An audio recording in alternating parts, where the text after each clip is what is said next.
Hey, thanks for checking out my video. I'm Olivia and I'm going to talk about my garbage today.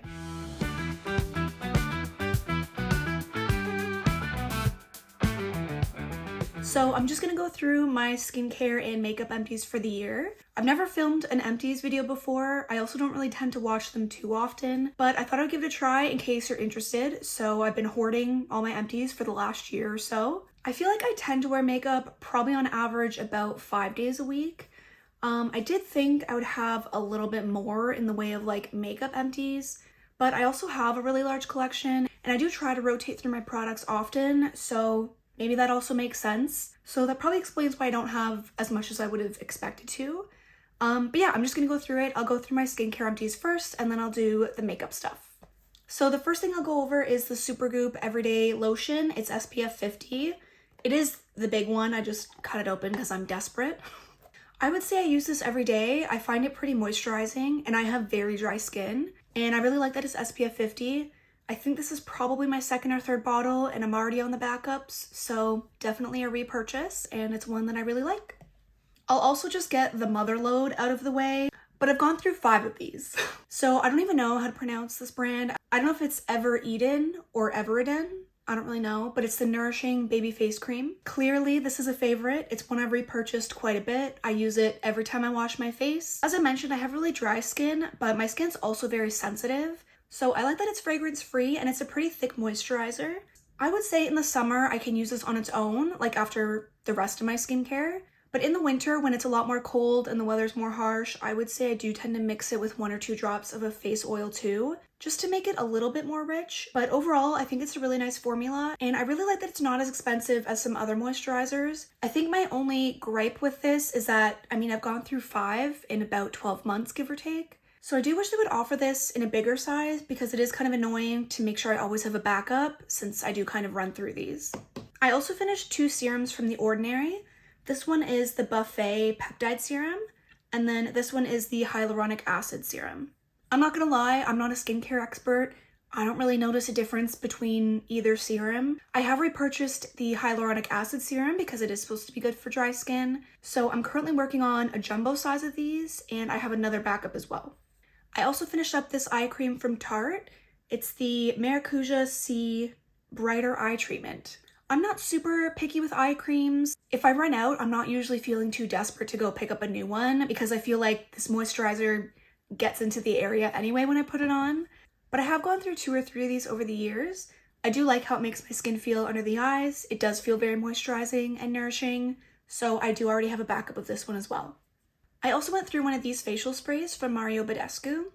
I'm not really like a diehard for this product, but I do like to start off my skincare routine with some sort of facial spray or essence, and I had this one handy, so I've used it up. The last skincare item I have is the Garnier Micellar Cleansing Gel Wash. I feel like their hype product is the micellar water, but I actually quite like the cleansing gel wash. I feel like it does a pretty good job of actually removing makeup. I have since moved on though. I do prefer the one from, I think CeraVe is the brand? CeraVe, I'm not sure. But that one does a slightly better job of removing my eye makeup, I notice. But this one's still a good runner-up, definitely second best. And that's pretty much it for the skincare empties. That's pretty much the routine that I do every day. It does feel a little underwhelming. I feel like I had more, but I was also using like other backups at my parents' place when I went to visit. So maybe because I was spreading the love, I didn't get through as many as I expected. But in total, I used 5 moisturizers, 1 SPF moisturizer, an eye cream, 2 serums, a facial spray, and then a cleanser. So I feel that's not bad, and I'm excited to toss these. All right, so let's get into the makeup empties. I have 2 face primers that I finished. The first one is the Cover FX Blurring Primer. This really wasn't anything special, but it was super old and I had a lot of progress on it, so I didn't really want to throw it out without finishing it. I feel like I wanted the satisfaction, and it's finally done, so I feel really good about that. And then I also finished the Maybelline Baby Skin. I didn't really notice much of a difference with this one either. I'm not sure if it's because of the products I tend to pair it with, because I do usually use something very light coverage, like I tend to go for a skin tint most of the time. So maybe this has more of an effect if I'm using something more full coverage. But yeah, I don't really feel like I have anything else to say about either of these. I don't really notice too much. I feel like for me, the biggest primers that make a difference are ones that are hydrating. because like I said, my skin's super dry. And I also really like the Milk Hydro Grip. I feel like that also does a good job of prolonging my makeup. But these are very meh in my opinion. I don't know if I would really repurchase them, but I'm happy that I used them up. On the topic of primers, I also used up 2 or like maybe 1.5 eyeshadow primers, just because this one's a mini, but it was 2 of the Urban Decay primer potions. I would say this is probably my favorite eyeshadow primer. I do like the other one from Urban Decay. I think it's called Eden because there is also some coverage to it, but I feel like even these do a better job than that one and of other primers that I've tried at really prolonging my eyeshadow. If I know I have a long day ahead of me or I'm going out at night and I really need my eyeshadow to stick and last, I'm going to use these because I think they're the most reliable. I also finished up this under eye corrector from Becca, which I think now this is offered under Smashbox. I would say this is definitely my favorite under eye corrector that I've tried so far. I already have a backup going of this. It's definitely my favorite. I do have one from Sigma that I like as well. In my opinion, this one's better. The formula is a little bit thicker, but to me it does a better job of actually brightening. But I feel like it's not so intense that it looks unnatural. So if I'm going for a no makeup day or literally an actual no makeup day, I might pop this on under my eyes just to brighten things up, and I feel like it does a really good job. I also finished 2 powders, or I guess 1.5 because this one's a little mini, but I used up the Becca Under Eye Brightening Setting Powder, and I did really like this one. I feel like it's very lightweight, which is nice because, like I said, my skin is dry. I do have 1 more of these on the go, and then I guess it's the end of these since Becca no longer exists, which is really sad. I also used this sheer loose powder from e.l.f. This one was nice too. I usually used it under my eyes, sometimes in my T-zone. I didn't find either of these super heavy or mattifying. They're more of a softer formula. They are quite sheer, which is why I like them. And once I've finished with my backup of the Becca one, I will be on the hunt for a good under eye setting powder. So if y'all have any recommendations for something lightweight, preferably a little bit brightening, please let me know your favorites. I've definitely finished quite a few mascaras this year, but I must have thrown some of the packaging out because I only have 4 with me. And I feel like that's not accurate, but I do have 2 full-size mascaras. One is the FanFest from Benefit, and I like this a lot. I feel like if I can get this on sale, it's definitely going to be a repurchase. I don't think I'm one to buy a full-size high-end mascara because those go for like between $30 and almost $40 Canadian. So I just can't do it when there's ones for like 15 to 20 at the drugstore. But if this one came in a set or if it was discounted or anything like that, I would definitely pick this one up again. I feel like it really lengthened and separated my lashes, and I really liked how they looked. This one is the one from Marc Jacobs. I'm very embarrassed to even take a guess as to how old this might be, considering the brand stopped making makeup, I'm pretty sure like 4 years ago. This one is the Velvet Noir Mascara. This one was really nice too. I wouldn't say it was as lengthening as the Benefit one, but it was definitely voluminizing. And I don't know why I'm giving you a review when you can't get this anywhere anyway, but it was nice.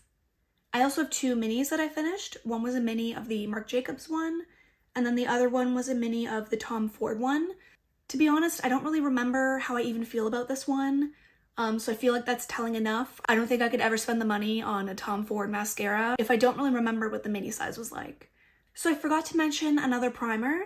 This one was from Smashbox. It was the Photo Finish Primerizer, and this one was like a primer moisturizer hybrid, as the name suggests. But this one I actually really liked. Again, it's more of a moisturizing primer, and I definitely tend to notice more of a difference with those kinds of products. So we'll tally that at 3 primers. I also finished up a lash glue from Kiss. This is my favorite. It's pretty much the only lash glue I use. There's no latex in it, so it doesn't burn my sensitive little eyes. I've already opened up a backup of this, and you know, she's Old Faithful. I've also used up 4 brow pencils. This one is the Micro Brow Pencil from NYX. This one's probably my favorite, mostly because it's from the drugstore, so it's not $25 for a brow pencil. And the tip on this one is very thin. I mean, it is called the Micro Brow Pencil. So I do really like this one for adding in kind of little hair details, but it's definitely a favorite, and it's one I've repurchased a couple times. I also had this one from Real Her. This one's the I, but like I am inspiring. I think I hate that. I feel like that's something I would have really appreciated when I was 13. But anyway, this was a nice brow pencil. It also had a very fine tip, which again was really nice for adding in like little hair details. It's not something I'd really like seek out to repurchase, especially if I can just get the NYX one at the drugstore. but I feel like if I had an opportunity to use this one again, I would do it. It was fine. I also used up the Goof Proof Brow Pencil from Benefit. Say that 5 times fast. This one I really like too. I feel like Benefit and also ABH have really nice brow products, but kind of similar to the mascara situation, I don't think I'd repurchase this unless it was on sale. Just because I go through these so quickly, I'd rather just restock at the drugstore. The last brow product I finished was the Urban Decay Brow Blade. This one had a brow pencil on one side and then a brow pen on the other side. This was actually my first experience using a brow pen, and I actually liked it a lot. I was quite intimidated by this for some reason because the idea of a brow pen scared me, but I was pleasantly surprised. It was quite easy to use. I feel like it was pretty user-friendly for someone just trying out a product like this, and I really like the pencil that it came with as well. So yeah, these are the 4 brow products that I used up. And lastly, I have some setting spray. I only have 1 container with me, but I'm quite confident I used up more than just this. I use setting spray pretty much every time I do my makeup, so I must have just thrown out any of the other packages, but I finished the classic all-nighter from Urban Decay. I have to say, this has gotten me through some long, rough nights. The all-nighter really just locks everything down, and I'm so glad I have, I think, 2 backups of the original. I know they reformulated this, and I'm really sad about that because this was perfect. I also haven't watched any reviews on the new formulation, but if you've seen reviews and you know what's up, please let me know. If I'm being honest, I'm kind of doubtful that they can create something better than this. So yeah, I would love to hear your thoughts if you've tried the new one, or if you have a comparable favorite setting spray, please let me know. And that's pretty much it. Those are the skincare and makeup products that I've used up over the last year. Like I said, probably with the exception of a few extra things that I threw out as I finished them up, but give or take, that's pretty much it. I'll put a little tally up on the screen for the amount of skincare and makeup products that I used up for the year, and that's pretty much going to wrap up the video. As I mentioned, I haven't really filmed an Empties video before, so any feedback is welcome. And I'd also love to know if there's any products that you finished up this year, especially if there's any of those more challenging products that you finished up that you're really proud of. I know I have at least 1 or 2 bronzers going that have been pretty used and abused, so if I end up doing another Empties video next year or in a few months, hopefully I'll have some more exciting products or exciting garbage to show you. Anyway, that's going to be it for this video. Thank you so much for spending your time with me, and I'll see you in the next one. Bye!